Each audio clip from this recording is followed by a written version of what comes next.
if you find that the day of judgment is going to happen and you have a seedling, a tree to plant, just plant the tree anyway. So the point here is that, because day of judgment is going to happen. There's no point anyway. Like tomorrow is not going to happen, not going to come anyway. But still, the Prophet ﷺ says, if it's something beneficial, just do it.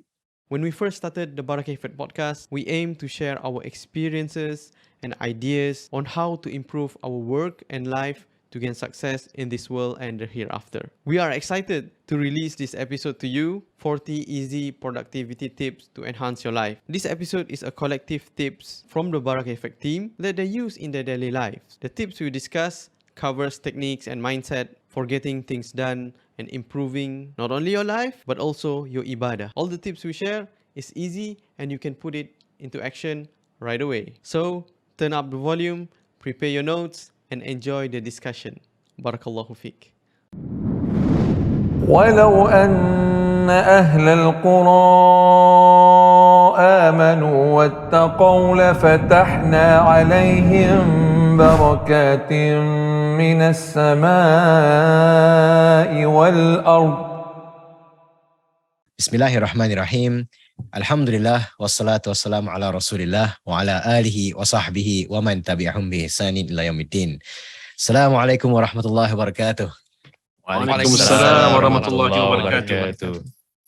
Hayyakumullah, ahlan wa sahlan marhaban bikum, brothers and sisters. Welcome to the Barakah Effect Podcast, and our topic today is 40 easy productivity tips to enhance your life. So, alhamdulillah, this episode we just wanted to do something a little bit different, just to get our engine started back again with our classic podcast discussion format, inshallah. But for this episode, it's going to be a general episode about productivity, sort of a lightning round on some quick and easy productivity tips that you, inshallah, can implement immediately. So, as you all know, our theme here at the Barakah Effect has always been about productivity and optimizing how we can optimize our lives through barakah, whether it's through in your deen, your career, your family, your studies, your life as a whole.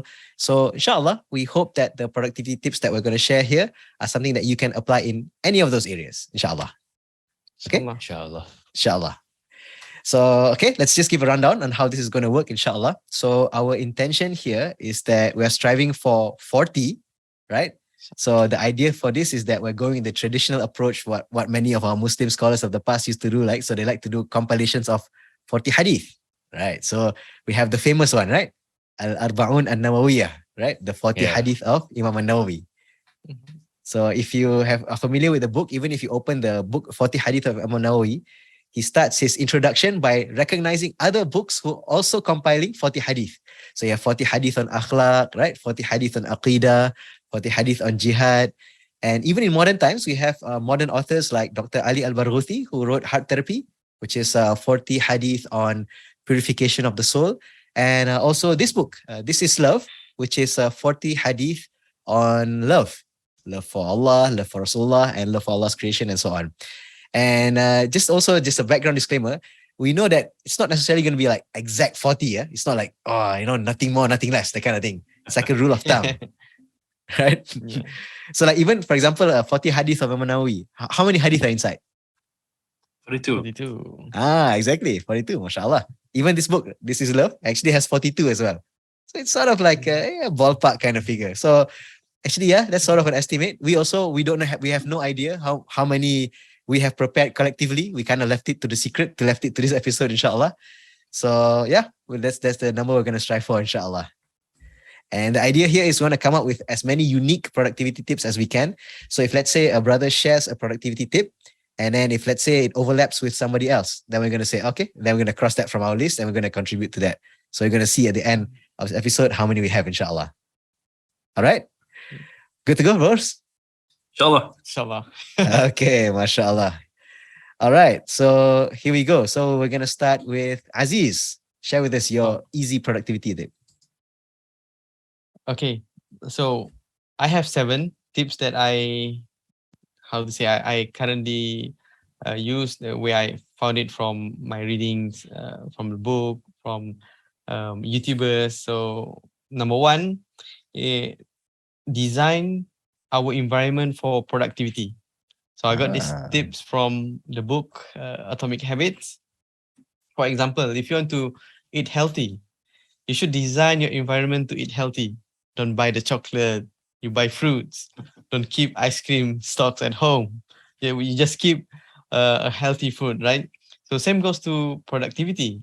We should declutter anything that causes distraction, because distraction is, I think, is the opposite of productivity.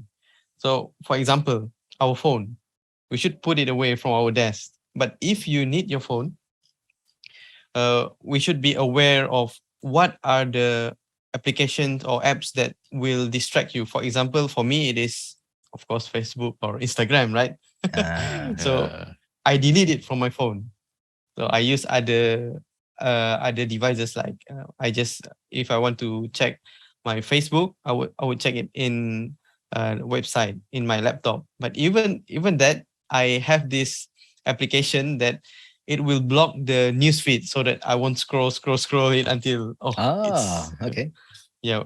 I got it. I got the tips from, I don't remember who.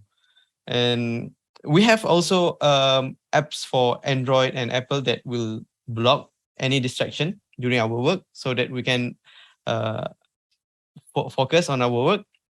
So even books can be distraction, right? So put it away from our working area. It was a distraction for me. I thought it was a good one. They call it professional procrastination. So if you have a difficult task, you usually wandering around and you see a book, or you want to read it just for 5 seconds, right? Before you start. So you should keep it away. So keep all distraction away, because it surely will boost your productivity. That is tips number one. But just to add to that, I think that's a really good point. So even the digital environment you can design. I think that's the interesting tip here. Right? Yeah, that's good. Actually, just to add to this is actually a very good point. This is how I improved my dieting habits, actually. So there was a long period of my life, I put my fridge full of fruits only. There's no biscuits, there's no chocolate, there's no ice cream. So when you open, there's only like apples and orange. Okay. So yeah, and it worked, mashallah. Inshallah.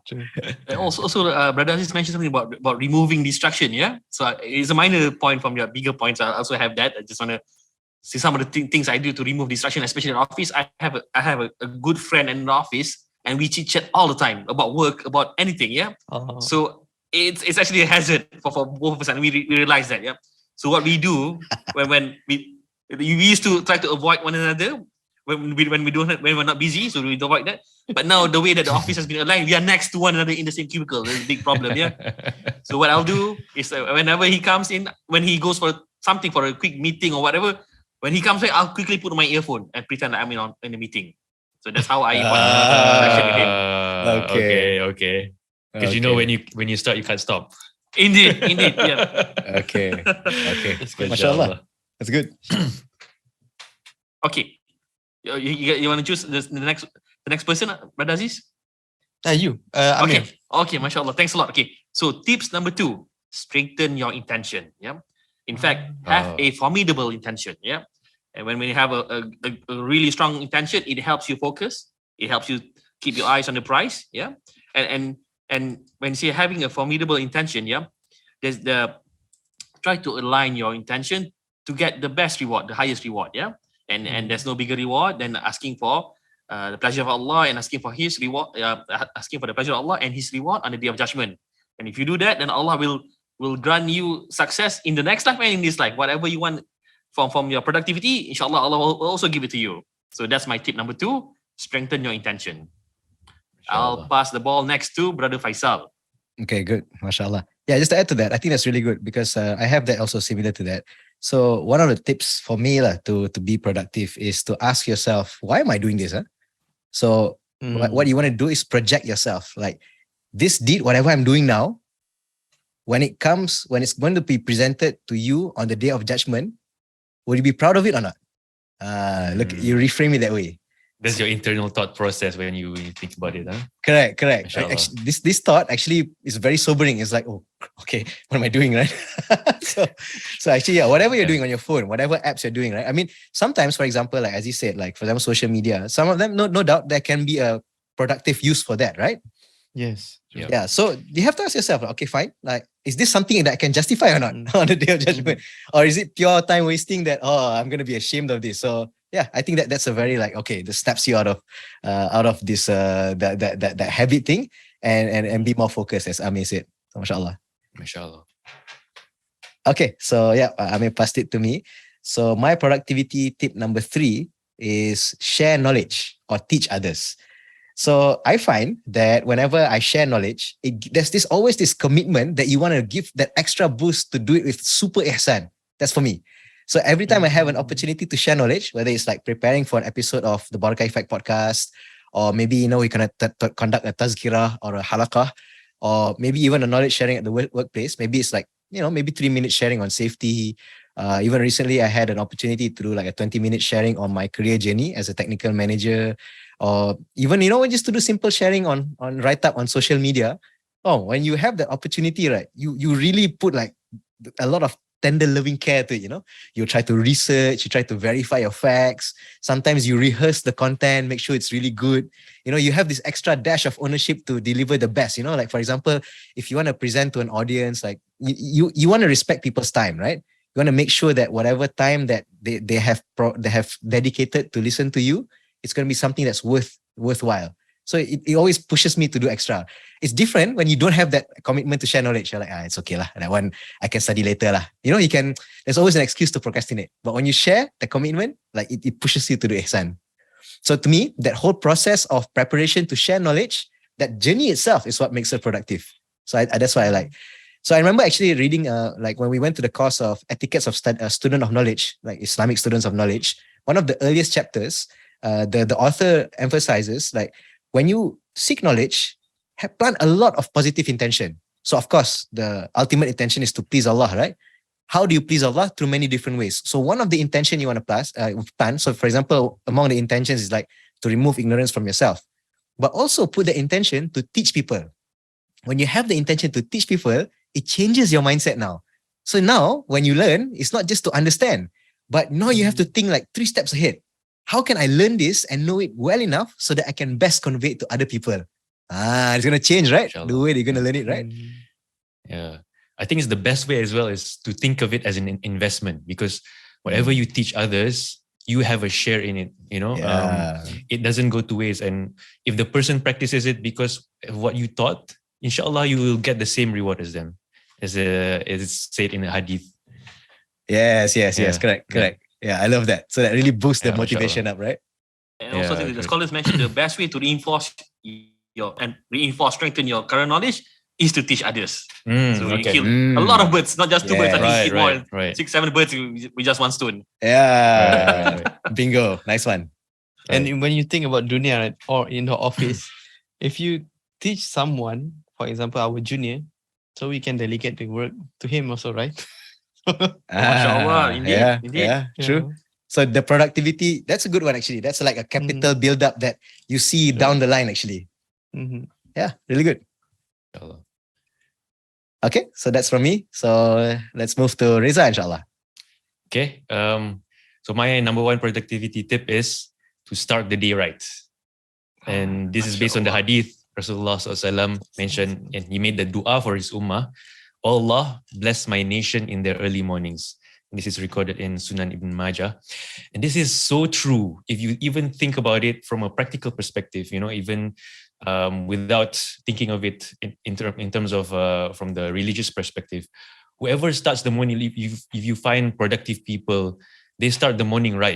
They wake up early in the morning, either exercising or doing productive things. And it really gets your juices really pumping in the morning, So this is one way to really start your day right. And if you compare yourself, like we have been working from home for quite some time in the past 2 years. And at times there are days that made you feel that because it's the same environment all the time, there are days where it's a bit more lethargic than others, and you are confined to your house or your home. And therefore, sometimes you feel a bit lethargic to start in the morning. But the difference between that and starting with for example, if we had the chance now to go to the masjid during Fajr, you can see the difference between that and starting the morning right. This is number one productivity tip that really, I think for me at least, really gets the day right. If I don't start the day right, then the day goes to waste. For me at least. So this is my number one tip. Me. Yeah, I love this. I have this too actually. In fact, I want to add to this as well. Is that actually many modern authors, not even non-Islamic authors, they are emphasizing this part now. So some of the famous ones, I think you guys have seen him, Jocko Willink, the super buff, the brutal guy, right? So, he swears by he's an ex-Navy SEAL, so he swears by this habit of waking up at 4:30 a.m. every day. So he's he's going around telling everyone to do the same thing. Even recently, there's a modern author named Robin Sharma. He has the book called The 5 a.m. Club. So the idea here is that because when you wake up at this time, the rest of the world is asleep. So you have like total me time, totally for yourself. And if you can compartmentalize this in a way that you can put the very simple productivity stuff, it might not look like big in the short span of things, right? Span of time. But if you do them consistently, the benefits will just explode down the road. And actually, this is really useful. I find it like when you get a lot of stuff done in the early morning, it gives you a very strong morale boost. So, for example, like Riza said, right? So if you let's say you do things in your commute, and then after Fajr, you get a lot of stuff done, right? And then so by the time you actually start your day, you already got a lot of stuff done. So your mindset is like, yeah, I got so much stuff done. Everything else is like kind of like a bonus. But actually, in fact, you just started your day, So yeah, mashallah. It's very motivating. Like, oh yeah, I can do more. That's nice. And it puts you also in the exclusive club of people that Rasulullah made a special dua for Allah's blessing to be upon them, right? Ya Allahumma barik ummati fi bukuriha, sah. So Allah Rasulullah made a dua that Allah blessed his ummah in the morning, in the early morning. Yeah. Mashallah. Okay, so next we go to back to Brother Aziz. Okay, number 5, right? Tips number 5. Yep. Okay, tips number 5 is tidy your working area after work. Housekeeping. Okay. Yeah, housekeeping. Okay. So keep our workstation tidy. For me, I'll tidy up before I leave my office or my workstation, so that I don't have to tidy it before tomorrow before doing my work for the next productive day. So you just come to work and do your work. It's like a ritual. After everything, it's like shut down ritual. I can say it. So it's like you have to disconnect with your work before you go home or you want to spend time with your family. And then okay. It's like closing shop, huh? Yeah. But it's good. I mean, when you arrive in your office the next day, you feel like, you're starting fresh. Right? Yeah, it's true. You don't have to busy yourself to tidy up before you start work, right? Yeah. Oh, this is new. And also like remove that false pretense that for you, a busy person, he has to have loads of documents on his desk. Yeah. Yes. Yeah. Not on my desk, inshallah. Alhamdulillah. I even have a comment from my friend, from my colleagues. Why is your table so tidy? You don't have you don't do any work? Yeah, but I like that point. It's like a ritual to sort of disconnect yourself. So it's like a habit to say, okay, my work is done for today. So now like switching to personal life. Yeah, that's cool. Inshallah. Okay. Next. Okay, so boomerang comes to me. Point number 5, tawakkal. Six. Sorry, point number 6. Number 6, yeah. To have tawakkal to Allah.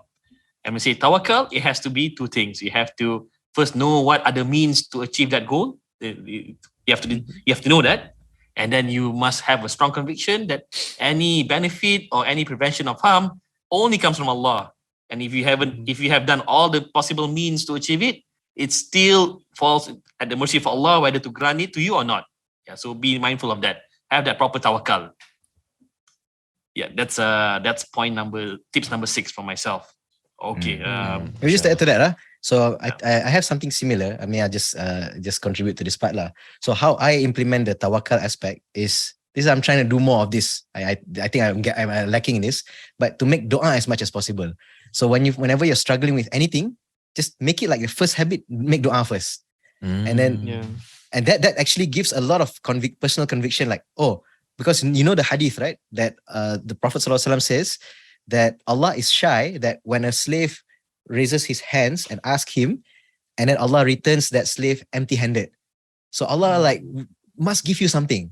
Allah is like, Allah put a commitment that He must give you something.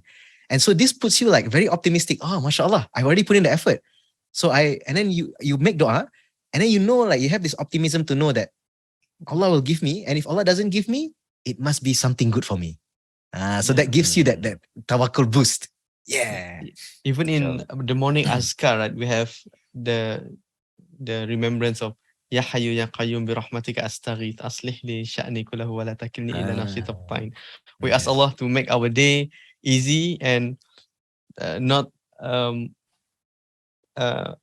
to say facilitate our affairs, right? Yeah, All your affairs, right? Yeah. Leave it to us. Don't leave it to improve, ourselves. In the blink of an eye, right?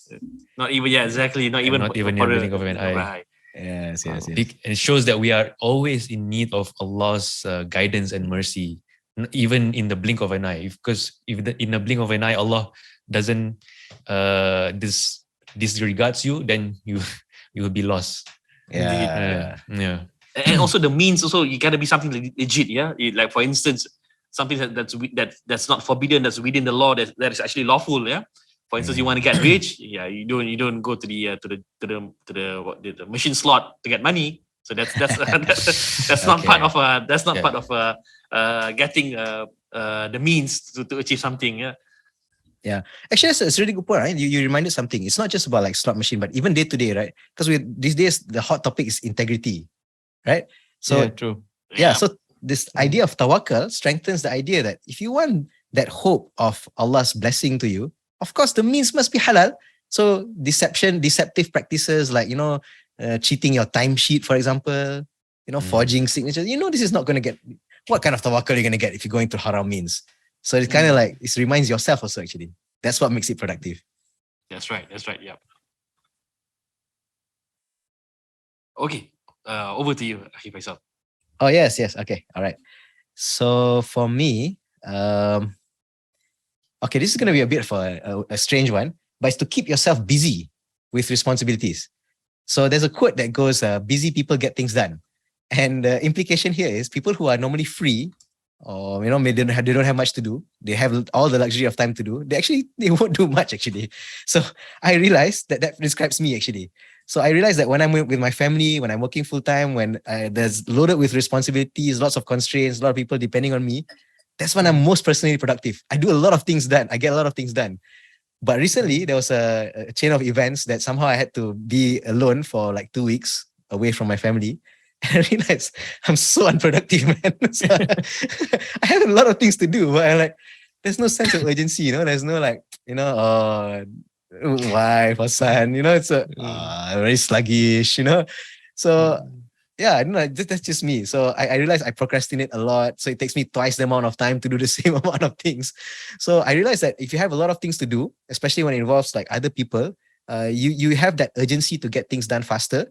And there's this rhythm that you have to keep up. And because you know that you're stacking things like task A and then task B and then task C. So if task A, you're going to procrastinate a bit, task C down the line is going to have a lot of problems, right? So I realized that having this, how to say it, the commitment device, that's the term that people use. That commitment device helps me to be in that productive momentum. Right, inshallah. Yeah, so that's tip number 7 from me. So next one I'll pass to Reza. Okay, so tip number 8. So we always talk about rizq, right? Whether it's through our wealth or, good relationship with our family or just ease in everything that we do. But do you know what the foundation of our rizq is? This is actually taqwa, as Allah mentioned in the Quran, Surah At-Talaq. مَن يَتَّقِ اللَّهَ يَجْعَلْ لَهُ مَخْرَجًا وَيَرْزُقْهُ مِنْ حَيْثُ لَا يَحْتَسِبُ.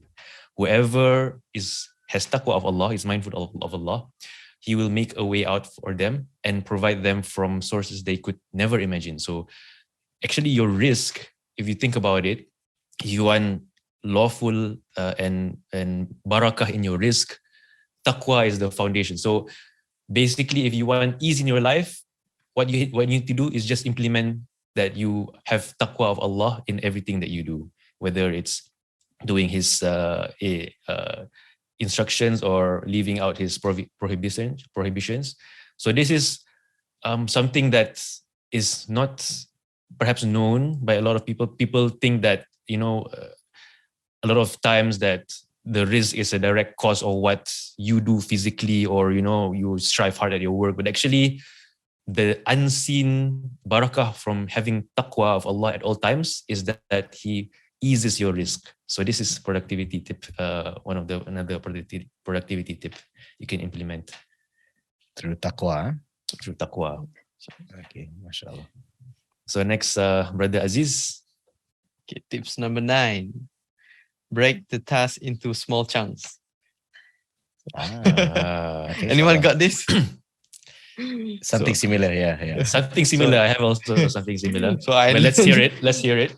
I learned this from the book Eat That Frog by Brian Tracy. Have you heard of that book? Yes. Yeah. Yeah, I was wondering why he put it title Eat That Frog. So if you read it, any big task or difficult task is like an ugly big frog, right? The more the uglier the frog, or the more difficult the task is, the more we will procrastinate to start our task. It happens to me now. So he gives this analogy of eating a ugly big frog. So what would you do? What should we do if we want to do any big task? So he gives this analogy of eating a frog. So the first thing we should do is to set our table. Before we eat, right? We should set the table. So put your ugly frog on the table. Just like eating any big portion food, you should cut it into small chunks. So this is the main idea of the book. So to do it chunk by chunk, or eat it one bite at a time until it is complete. So just like our task. So we can complete our task actually, no matter how difficult it is. Do it bit by bit. What is important is that we have progress. Yeah. Also, it reminds me of that concept that is from the book Atomic Habits. Just Make because it easy. make it easy, just because the progress is invisible to you at this point of time, it doesn't mean that it's not there. And actually, when you do it step by step, small steps, inshallah, it will end up in a big impact after a while if you keep at it. Yeah. I see what you do there. Yeah. Yeah, I have a similar tip as well. So I wrote it here as make it easy. So actually, hadith says that, right? Yassiru wala tu'asiru. Make it easy. Don't make things difficult. So if you want to start a habit, try to make it start in a way that it's very accessible for you. So I think we shared it in a previous episode before. That's how I start for some habits. Like if you want to start reciting Quran, recite at a pace that's very easy for you. That it's so easy that if you don't do it, you're like, what? You can't even do this? So for example, just set something easy, recite like 3 lines per day. 3 lines, come on, man, something like that. And then like for me, I wanted to plant the habit of Salat Nafil, the Nawafil Salah, the 12 raka'ah per day, right? Like just recite very fast. Make it fast. At least you do it, right? Like that, make it easy. Because if we make it like, I have to recite, very long, and so we procrastinate because it's in our mind, it's like difficult. Yeah, so I find it very useful. Mashallah. I think one of the things that help that is if you have like very measurable goals, right? Like so for short term, this is what I need to execute. For medium term, this is what I need to do, and for long term, these are what is required to complete this particular task. So if you can quantify it, and you can see how small you can quantify that, then perhaps it will reel up nicely for you to achieve that bigger goal. Yeah, from all the small steps, small measurable steps. Inshallah. Okay. Okay. Is it my turn now? Yes. Yes. Number 2, 10. 4, 10. 10. Okay. All right. So prioritize. Yeah, prioritize. Make an action item, and this is best to do it end of day, the previous day, or early morning the next day. Yeah, and distinguish. You need to be able to distinguish which one is the good from the bad, the important from the least important, the more important from the least important, the one that's more urgent, and the one that you don't need your urgent. It doesn't need to be closed out urgently. Yeah, so cluster those activity in the respective boxes, and then make a list, the action plan, and then schedule your time. Yeah, where are the important ones that you can slot to perform this task, and be mindful of your own personal focus. At times at certain times you might be more into analysis that you can actually think of some strategies to write some programs. Yeah, and at times you just maybe like on auto drive. Yeah, especially after lunch, you're a bit more auto drive. You just and for that maybe it's you do reporting. Yeah, at the time. Yeah, so you don't have to use a lot of brain power. You're just gonna do a bit more mechanical, automated in processing that task at hand. Yeah, so prioritize and then make an action item out of that, and suit that to your strength in your daily tasks. Yeah. Good. I also have this. MashaAllah. I remember I learned this from a trainer 5 years back. He called it do your to-do list. He called it 1 elephant and 5 rabbits. He used this analogy. The elephant is the most important task you need to complete by the day. The biggest impact on your productivity. And the 5 rabbit is it's important, but less important than the first one. So what he said is you need to identify your big task or what is your priority. Hunt the elephant first. Focus your time and energy on the elephant, then hunt your rabbit. Usually after lunch. Okay. Okay. That's a good one. Good concept. Okay. So the elephant before lunch. Good. Good. MashaAllah. Yeah, maybe I just add to this as well. I have something similar. Islamically speaking, prioritization is very important. And I think this is something, a great nikmah for us, right? So we know, like, for example, Fardu Ain has to come first, then the wajib, and then the sunnah, right? So when you think about like the things that you want to do throughout the day, always bear this priority in mind first. So for example, if we put too much emphasis on the sunnah at the expense of the Fardu Ain, like our 5 daily prayers, then we kind of lost the plot, right? I mean, yes. that's not That's right. that's not the optimal productivity. Even though it might seem that on the surface, for example, reciting the Quran is sunnah, right? But if you do so in a way that it impacts your wajib, then, I mean, it on the surface, it looks like, mashallah, reciting so much Quran, but, kind of losing the plot, So, yeah, I think that's an important point to note. And also on that, sorry, go ahead. I just trigger me one point. Yeah, go ahead. Not just for Fardu Ain, not just for worship matters, yeah, but even for your day-to-day family matters. For instance, you promise your mom, I'm going to pick you up at this time, but then an important meeting came up. Make sure you reschedule that. Yeah, make sure either you reschedule that meeting or you tell your mom or you tell your brother, can you help fetch mom at this time? Yeah. Okay. So you make some balance. I mean, if something changed to that plan, make sure you have you attend to it. You don't just leave it like that. Yeah. And either you're gonna get a grumpy mom or a grumpy boss at the end of the day. Yeah. Both are not good for you. Yeah, good one. And also, I think just to add to this productivity about as Muslims, right, for our ibadah, one of the ways that I prioritize is you identify the hadith which says the best of deeds are something. Because there are so many sunnah deeds, right? You don't know like where do I start, right? Right. So the best of deeds hadith, I think I can do that. So like that kind of assists us on where we can focus our efforts. Inshallah.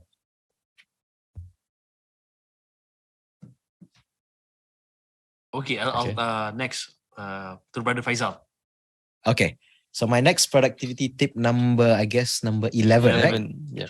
Okay. Productivity tip number 11 for me is journaling, writing. So yeah, actually writing for me is a habit that really helps me focus, helps me arrange my thoughts, and sometimes discover new ideas actually. So especially when you learn something, whether it's attending classes or reading a book, writing is something that helps you really solidify that knowledge and ground your knowledge.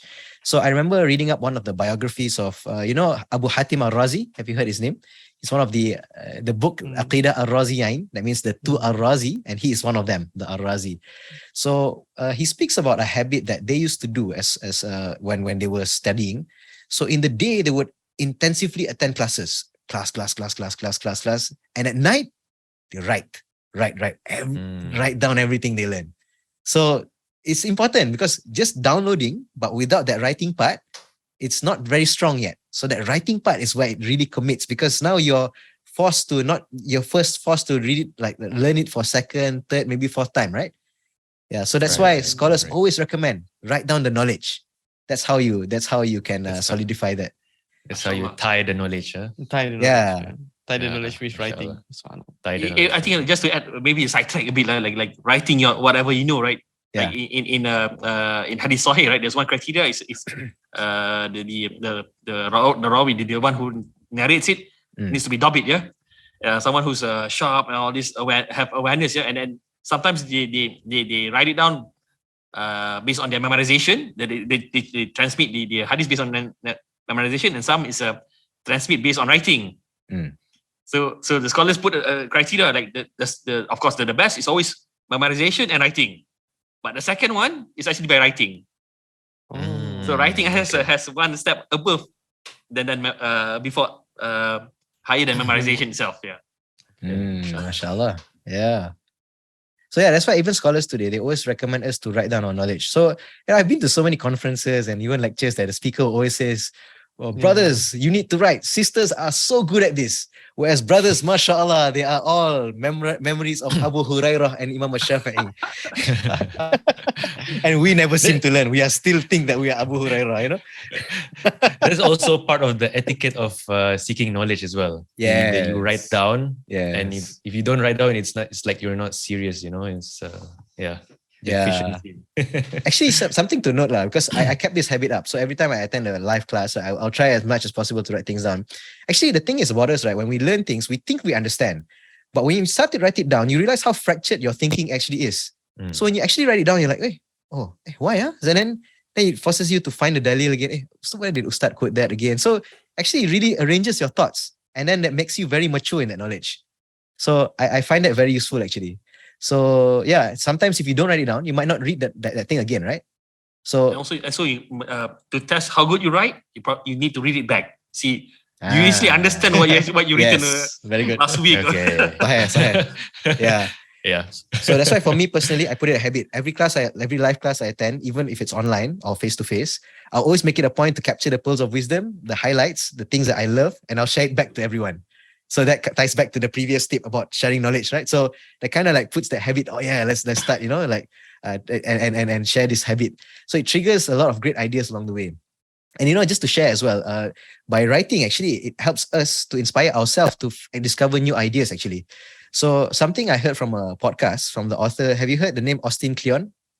He wrote the book. I think Aziz read the book, right? Show Your Work and Steal Like an Artist.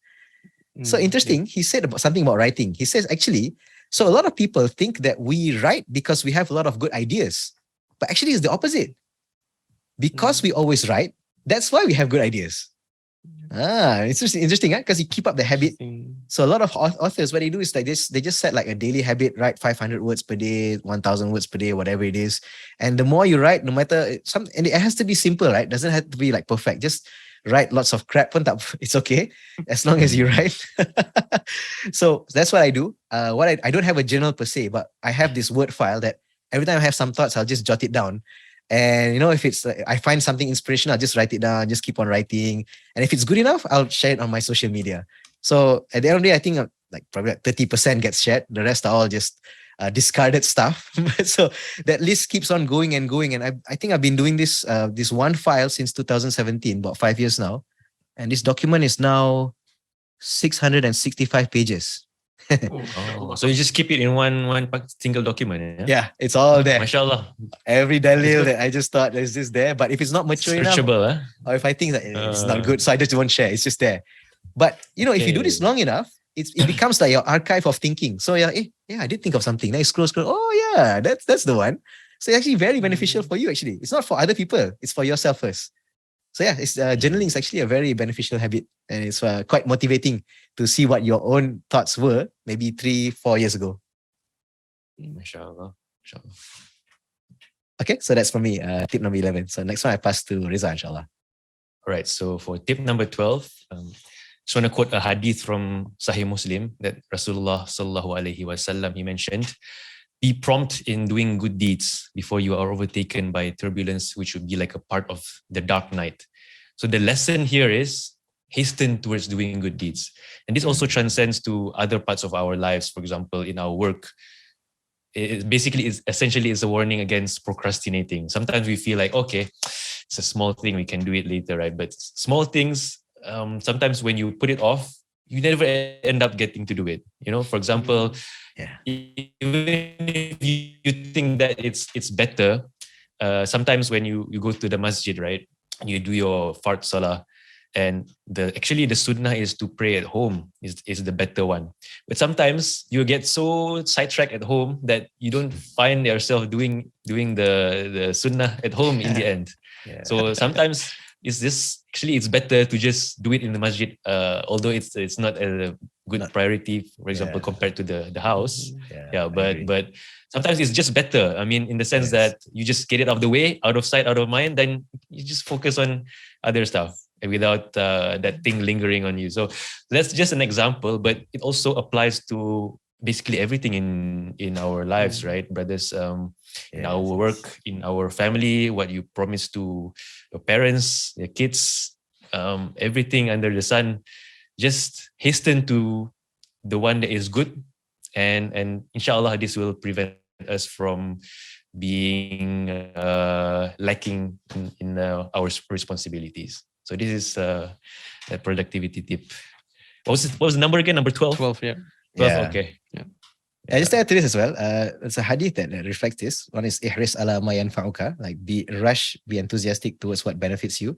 And the other one, which is very inspiring, I find, is that the Prophet ﷺ says that if you find that the day of judgment is going to happen and you have a seedling, a tree to plant, just plant the tree anyway.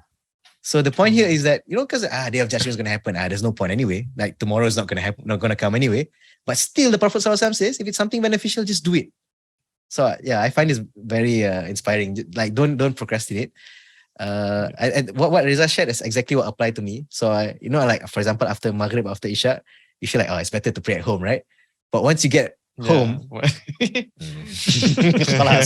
Life happens, right? So I find the best thing to do, like what Riza said. It might not be the best to pray at masjid, but after your dhikr, just straight away salah.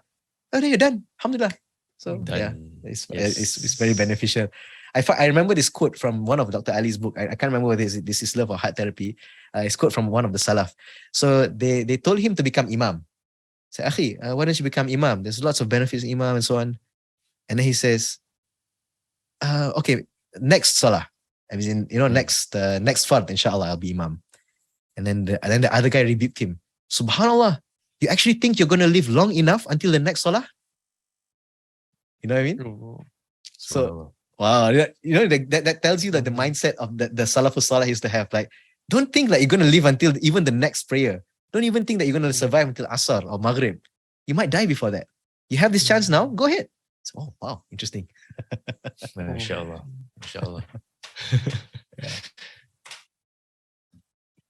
Okay, so next up, productivity number 13, right? 13, yeah. Akhi Abdul Aziz, tafadhal, Akhi. Okay, this is number 13, right? Yep. This is a technique.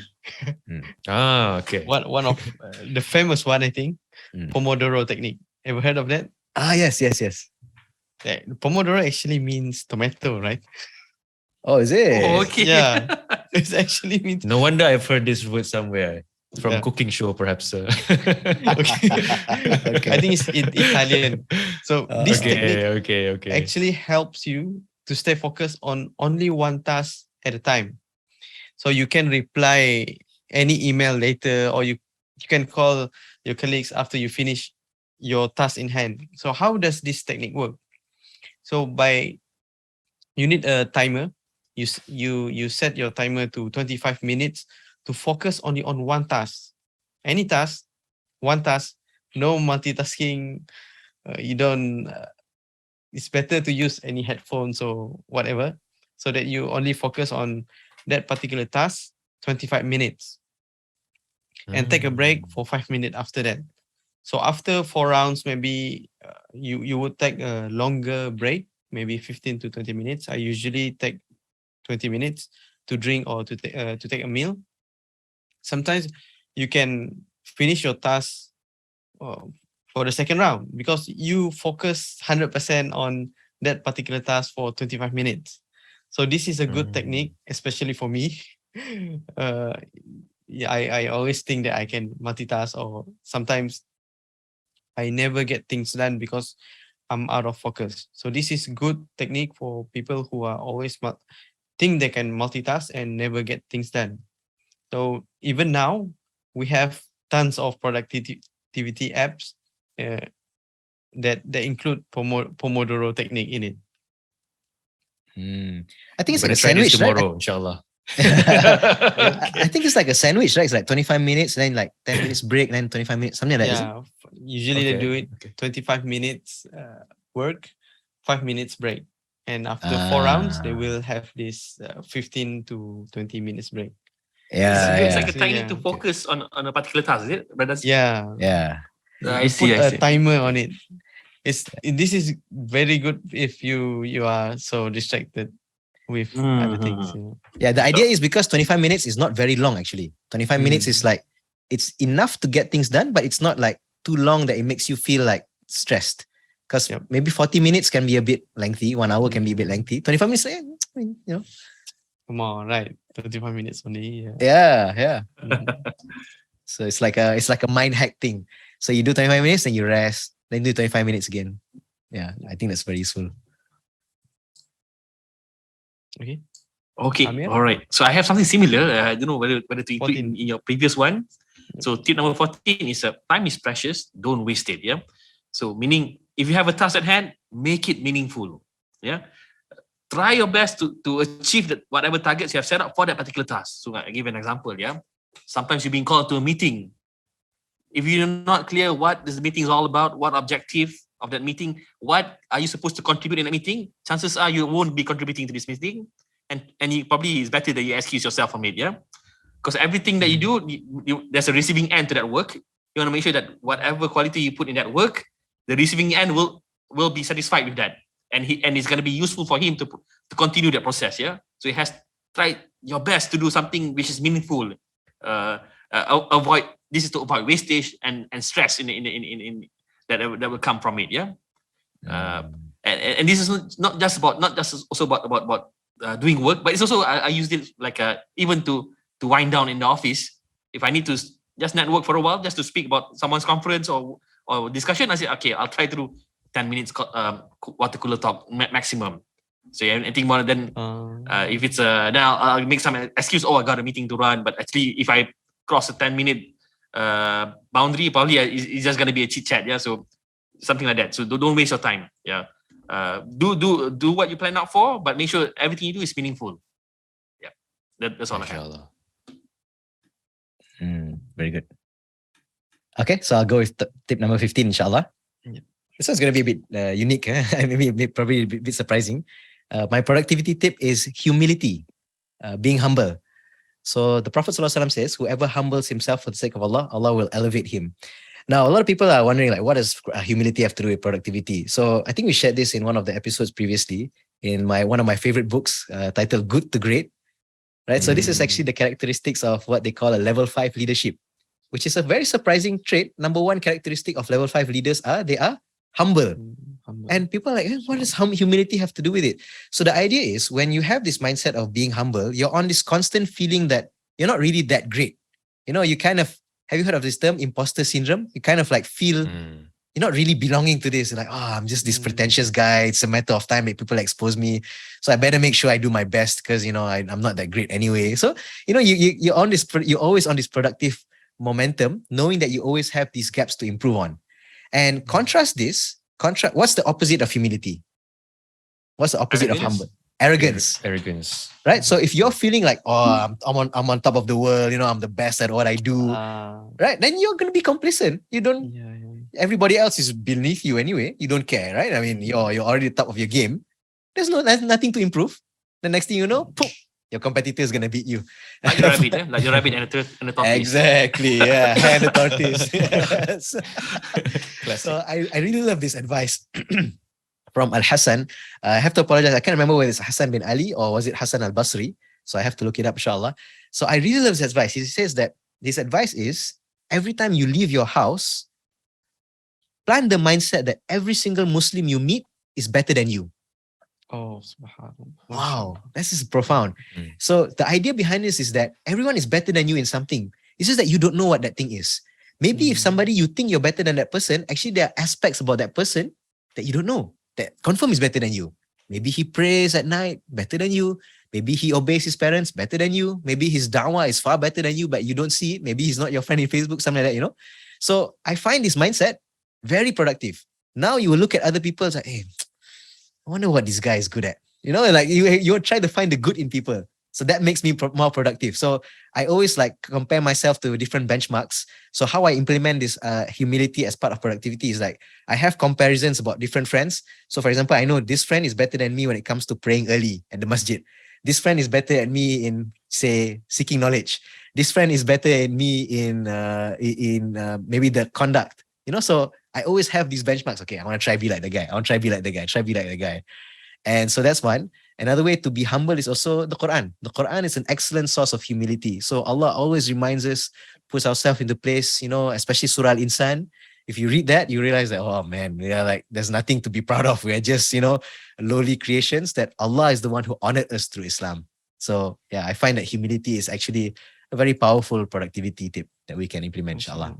I have something on that, but it's something more general, like good akhlaq. Because when you have good akhlaq, people will find you easy to deal with. You're not haughty. Ideas get communicated easily. Trust is built better. No backstabbing. There's a lot of positive things. The working relationship becomes something sweet, and it maybe extend to true friendship. Yeah. So I think good akhlaq goes a long way. And one of the biggest trait of akhlaq is humility. Okay, mashallah. Mashallah. Okay, good. Mashallah. So next one is Riza, right? Yes. Which tip are we on now? Number 16. 16. Right? 16. Yeah. Okay. Just continuing on the theme from Brother Amir and Brother Aziz on time, right? So my tip is use your idle time right. So no idle time is wasted at all. For example, if you are having a commute to the office, it takes you maybe 1 hour or half an hour to go to the office. Make sure you use that time to the best of your ability. For example, you can recite some Quran, you can listen to lectures, you can plan out your day, for example, or you can reflect on your day, what you could do better, what you can improve for next time. And maybe it segues into the habit that Brother Faisal mentioned is journaling. Maybe you can do your journaling on the train as your daily commute, or even if it's not on your daily commute, sometimes you are walking to a certain destination. That is also, you can optimize this time. For example, you can do some istighfar, collect more good deeds in the times where you think that this is just something that is mundane time or mundane tasks. So there's a lot of, actually, if you think about it and if you notice and you have implemented this habit, slowly implement side habit, you will find that actually in your life there is so many opportunities to make use of it in the way that you didn't realize before. So mashallah, I think this is an excellent productivity tip that we can instantly apply, inshallah. So make use of our idle time in the correct way. I like this. That's good. Yeah. Actually, there's a lot actually. Commuting, on the lift, while waiting for your turn at the while waiting for your food, when you're waiting for your order, waiting for your turn at the clinic. Actually, there's a lot of time that you can use it in this way, actually. MashaAllah. Yeah, mashallah. So, okay, next, Brother Aziz. Back to me. Mm. Tips number 17. 17. I also got this from Atomic Habits, the 2 minutes rule. I think this is the remedy for procrastinator. It's a promise yourself that you will spend only 2 minutes on any thing you want to do, or start, like, for example, exercise, any outstanding task. And this technique, it will help you to eliminate the excuses that stop you from starting. And usually, even after the 2 minutes is finished, or the motivation to continue remains. So you, inshallah, you have the momentum to finish or to start any good habit you want to start, inshallah. Good. I like this one. Okay. Tips number 18, yeah? Be patient and always stay positive. Reality check, life is always full of obstacles. Yeah? No one's going to give you a free lunch. Yeah? Just when you got an obstacle, it's part and parcel of life. Just got to work around it. And inshallah, there's always be a workaround to all our problems. Yeah, just trust the process. Have patience, trust the process. Have trust in Allah. He will open up doors for you. Sometimes, don't throw in the towel too early, and don't throw in the towel as well. Yeah, and if you need help, get help. Yeah. So yeah, patience and positivity. Yeah, it's a good one. To add to positivity as well, if you wanna, it's not only productive for yourself, but if you do this for other people, you help them be productive. So people are going to go through ups and downs. So by being that person, actually there's a hadith that supports this. So correct me if I'm wrong, if I phrase it wrongly, but it's something to do with omens. So the Prophet ﷺ says, the hadith in the Bukhari, which the best of omens is fa'al, like this optimism, a good word.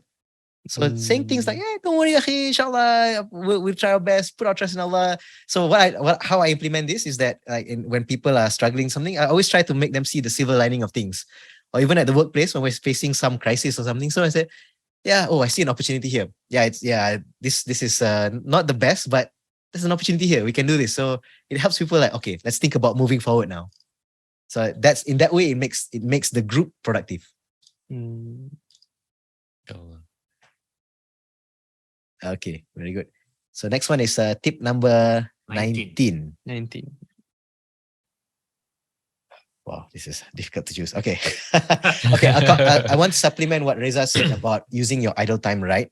And this is something a bit different, which is try to train yourself to adapt yourself to boredom. Let me say that again. Okay, wow, okay. Adapt to boredom. Get used to being bored.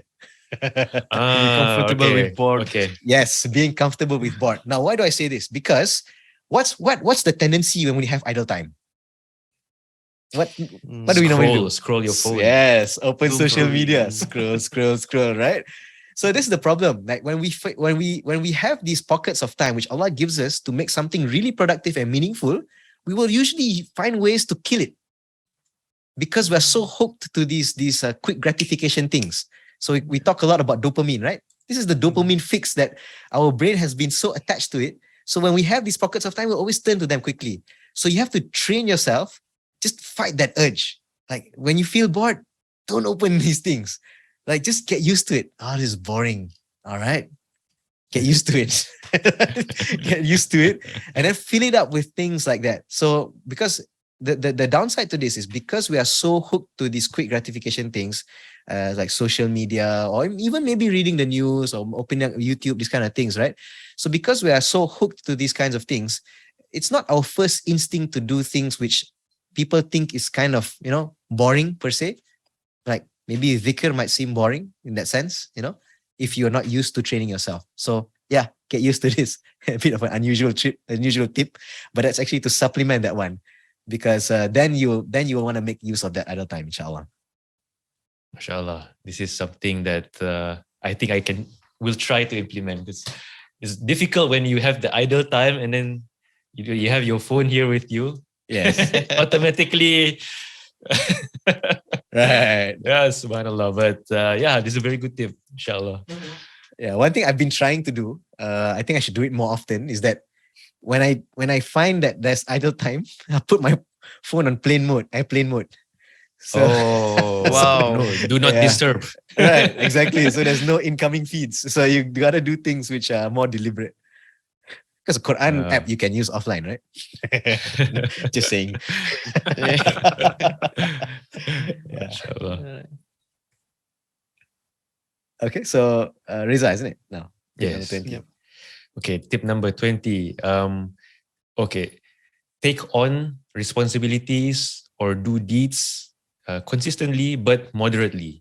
So don't take on a task that is too heavy for you. So you are your own judge that what you can take on.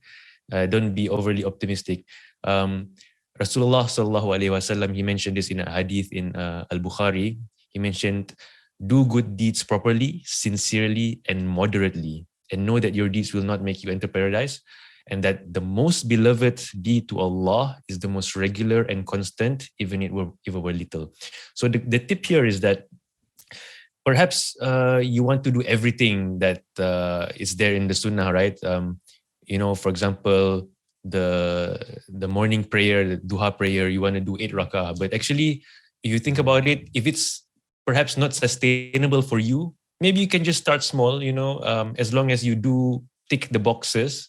Let's say you just do 2 raka'ah, but you keep constant at every day.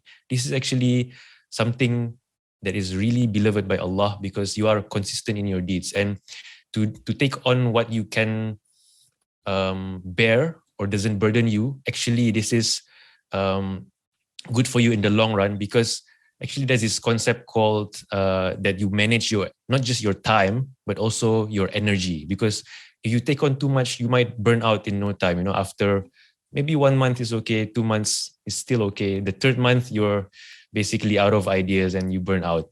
So the key here is, from the lesson of this hadith, do deeds properly and sincerely, but moderately. So this is, I think this is a very beneficial tip, especially for myself.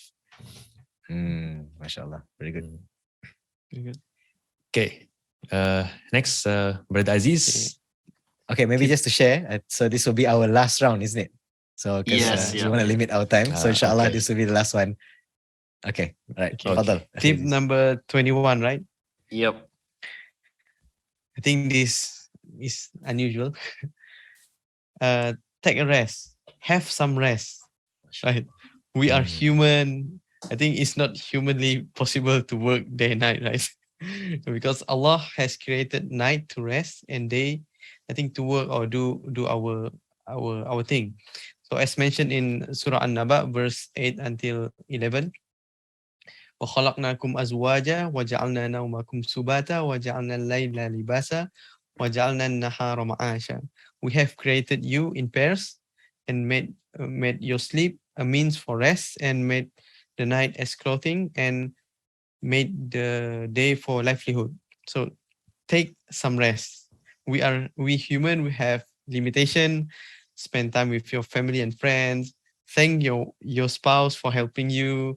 Give appreciation to our teammate, and maybe we can share some maybe some knowledge with our friends, and take some rest. Very good. Can I add to that? I think I have something similar to this. Like, when the goings gets tough, you just gotta recharge, wind down, relax, de-stress. You can do it through exercise, coffee breaks. Just something that you can just refocus. The idea is just to refocus and to manage your stress level. So you come back at 100% again and ready for the next challenge. And when you're doing this, sometimes one way, like what the companions do is sometimes they treat their ibadah, their worship, as a means of sanctuary, as a means to recharge.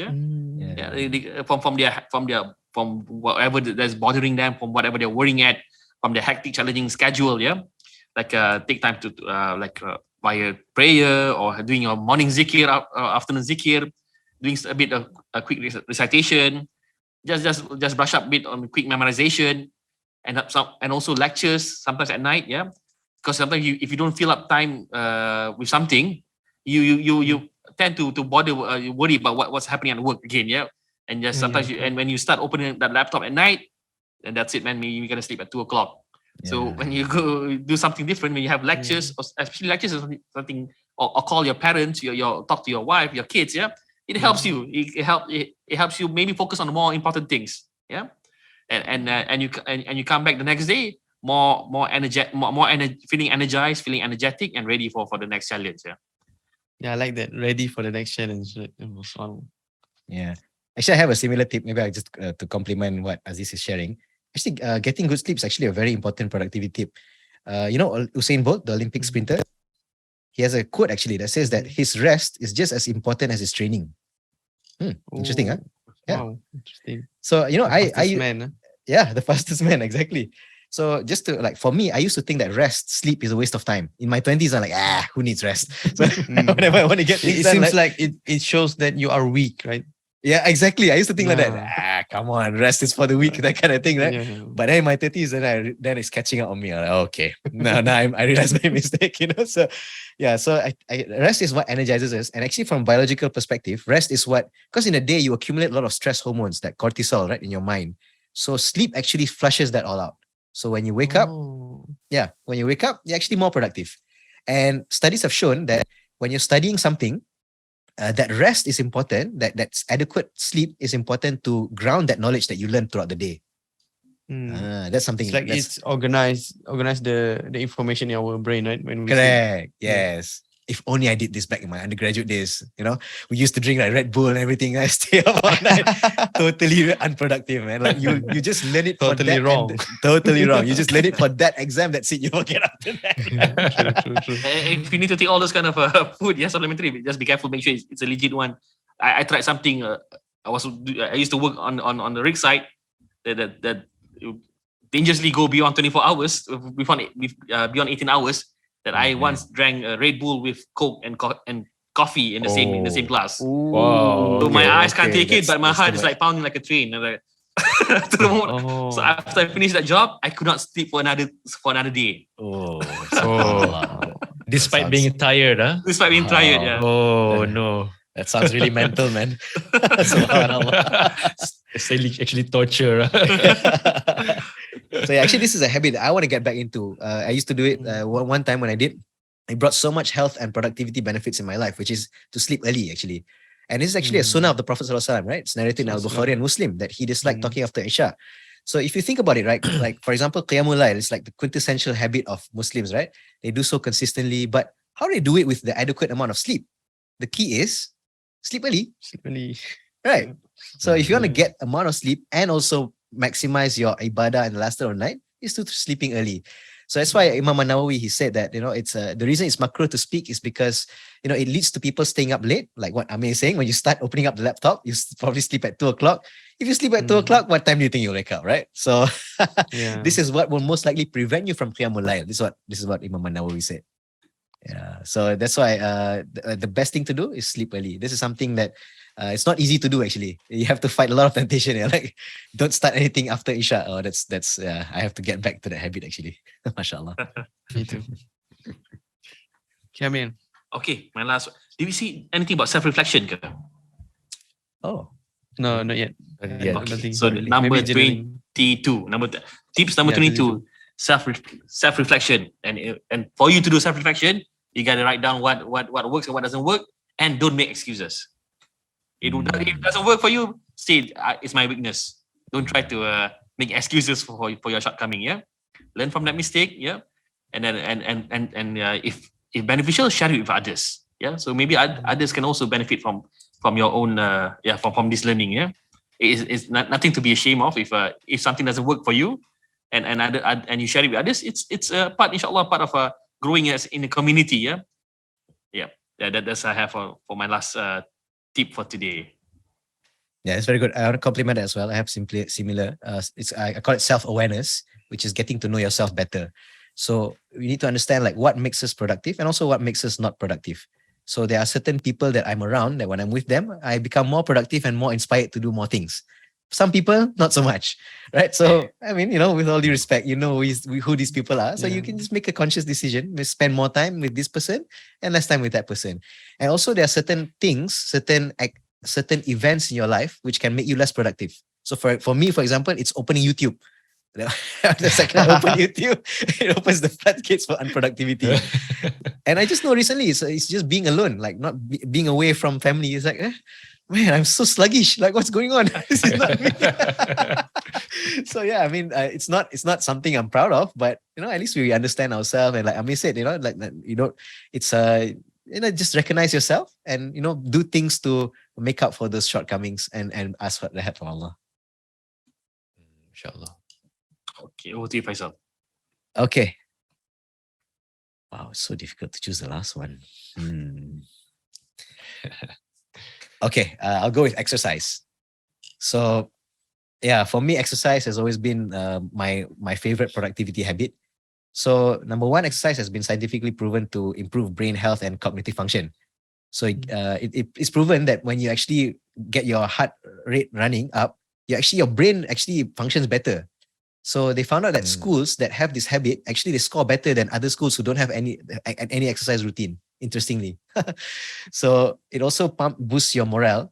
And for me, for example, strength training at the gym, that's something that I find a very strong productive habit. Because what you do is when you do strength training, like when you lift weights, you train yourself to do difficult things. And what this does is it pushes you to push your own limits beyond your comfort zone. So actually that helps, that actually kind of boosts your morale. So the overall effect is like you feel, let's take on more challenges because you've taken on something really difficult. So I usually pair exercise in the morning. So normally when you've done something really difficult in the morning, you're like, the rest of the day probably not so difficult. So it gives you the extra motivation. Yeah. So you take on more challenges. Okay. Yeah. So what it does is, I can attest to that actually, when the difference between if you have a day that you had exercise in the morning and a day where you don't have exercise in the morning, it's just like I would say night and day. Yeah, it's different, so right? much more energetic, and you can take on anything that comes your way. Sometimes when you don't start it with exercise, sometimes you feel a bit, okay, what's next? Yeah, exactly. Same thing happens here. Like the rest days, I feel really sluggish. Like something's missing, man. Yeah. So actually, what it does to you is that it sort of tells yourself is that, if you can overcome this very difficult task, whatever it is, whether it's lifting heavy things or it's running just a bit further or just a bit faster than your previous time, then it tells yourself, inshallah, I can overcome anything less.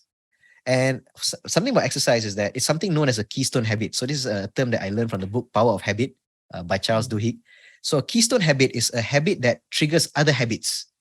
So when you exercise, number one, it forces me to hydrate. I drink a lot of water. So without exercise, that habit's not so great. During exercise, normally I use the workout time to listen to something beneficial, like a lecture, a class, or a good podcast. So find inspiration in that. Normally when I find that inspiration, it also triggers me to write the interesting ideas that I can share at the Barakah Effect. Right? So that's another habit, right? So that triggers that other habit also. And I realized that, when you have this habit of working out regularly, it actually helps you sleep better at night. So triggers the other habit, right? So alhamdulillah. Yes. So in my previous days, when I didn't exercise so well, so for the information, everyone out there, I used to be overweight. So back then I didn't exercise very well. I used to have insomnia. I find it difficult to sleep at night. So when I actually start exercising regularly, alhamdulillah, like that difficulty went away. And so also psychologically, when you exercise, I don't know if you guys feel this, but when you exercise, it kind of like tells you, hey, after all that hard work, jaga it. Take care of your food intake a bit lah. Don't take care of your diet lah. Don't splurge lah. Come on lah. After all that hard work, right? Don't let it go to waste, right? So kind of thing. Sometimes it can go the other way around. Sometimes it's like, after all the hard work, you deserve this lah, bro. So you gotta understand yourself a bit better lah. In that sense. So that's the last tip from me. Exercise, inshallah. The morning struggle, the choice between nasi lemak and a tuna sandwich. Ooh, right. the Mashallah. simplest decisions are sometimes the hardest. Okay, can I just share? But I think that, about eating, yeah, because you touched a bit on eating, yeah. I remember this is a very scary hadith on eating, yeah. People, so it goes something like this. I can remember the hadith. People who eat their heart out in this life will be the most hungriest on the day of judgment. Wow, really? Yeah? There's a hadith, huh? Subhanallah. Wow. Subhanallah. Okay. Something along those lines. Yeah. Can we cop out a bit? Just one additional one about food. Okay. Yeah, I think bonus. Yeah, just bonus. Actually, I find it's very useful because I find that eating healthy actually helps me be more productive. I realized that recently I'm a bit more liberal when it comes to food, not Dean. Alhamdulillah. So you don't discriminate your food, yeah? Yeah, you don't discriminate food. So because we enter the office, right? So people bring stuff in the office, right? You know, banana fritters, donuts, and I'm like, Bismillah, ahlan wa sahlan, right? Man, you eat those things, it really clogs your brain, man. It makes you sleepy, and before that I didn't have that, so I realized that actually be mindful. When you eat healthy, actually it helps that focus, and when you start becoming a bit more, not so mindful on that food, it actually does affect your performance. Actually, it's true. Yeah, inshallah. Okay, so Reza, number 25. We're at now 25, right? 25. Okay. So how daily, right? For a lot of us, we feel like, when you start your day, for example, on Mondays, you feel Monday blues or something like this, or you feel lethargic when you start your day, right? Right. So how can you change this to energize yourself in your daily habit? One tip that I have seen that has worked so far is, mashallah, to have a daily reflection or tadabbur of the Quran in the mornings as a source of daily inspiration and as a source of ibadah when you do your ibadah. So also this ties on to the tip before that, start your morning right. This is one of it. And make sure you just do something small. Let's say even just 10 ayah or 20 ayah or 50 ayah, doesn't matter what you can squeeze in the particular time, but make sure you recite the ayah well and you do a reflection of the ayah. And the Quran, actually, this is such an amazing book that it's full of reminders, and really it's a manual and a guidance for all of our actions. And if you reflect on it in the morning, this will set your outlook for the day. This is what and it reminds you of the encounter at work. No matter how stressful or how heavy, this is actually just small fry when you compare it to the real purpose of life and what is to come in the day of judgment. So this is such a good reminder of the punishment of Allah, the rewards of Allah. And I find that when you do this, it renews your motivation, it renews your sense of purpose, that you really align the priorities in your life, that it reminds you of your purpose of life, why you are doing everything that you do in your life. And also, Allah mentioned in one of the surah, Ala bi dhikrillah tatma'innul qulub. Verily the hearts find rest in the remembrance of Allah. So this gives you sort of a calmness in the morning when you start this day, reflecting on the verses of Allah, and really helps you start your day right in the best way possible. So this is, I think, one really good tip to implement, and you just implement it in a small way. Few ayah, this is enough, inshallah. Yeah, so that's it. It's a really good one, actually, because reciting the Quran is it's like kind of like puts a big picture perspective in life, so that you're not always like how to say it, like very disturbed by the nitty gritty of the daily grind. Yes. Yeah, it's correct. Yeah. Because sometimes you can have like tunnel vision, right? Because you are so immersed in whatever you're doing, for example, at work, and you feel like that is almost like the final end of it all or something like this. But you can get too caught up in work that you forget everything that is really important. So this is always a good reminder for us, inshallah. It's like you condition your body for the day, condition your mind, your body for the day. Yeah. And nowadays it's so easy. It's always in your phone. You can access it anywhere, you know. Yeah. It's like, or else it's like what Malays call it, serabut. Your brain is very so many things after thoughts from yesterday's job still there. So you need that perspective to like, okay, this is just for this time, right? There's something greater ahead. That's right. Correct. MashaAllah. So alhamdulillah, we've reached the end. So we've got 25, which is 24 actually. Right? In how long? What we started at 10:30. It was about 1 hour 15 minutes. Yeah. Not bad, mashallah. Yeah, actually, it's 24, but we had that cop-out one, right? Food intake. So so it's about 25. So I don't know. Shall we still call this episode 40? I think so. Part 1. Sure? Yeah, part one. Okay. Inshallah. But it's really good, inshallah. So I hope it's been useful for everyone. It's quite nice actually, Get quite nice. I already instantly have singled out some things I want to try to implement tomorrow. Great. Yeah. MashaAllah. Yeah, it's a good one. Yeah, I'm going to refrain myself from saying anything. Okay.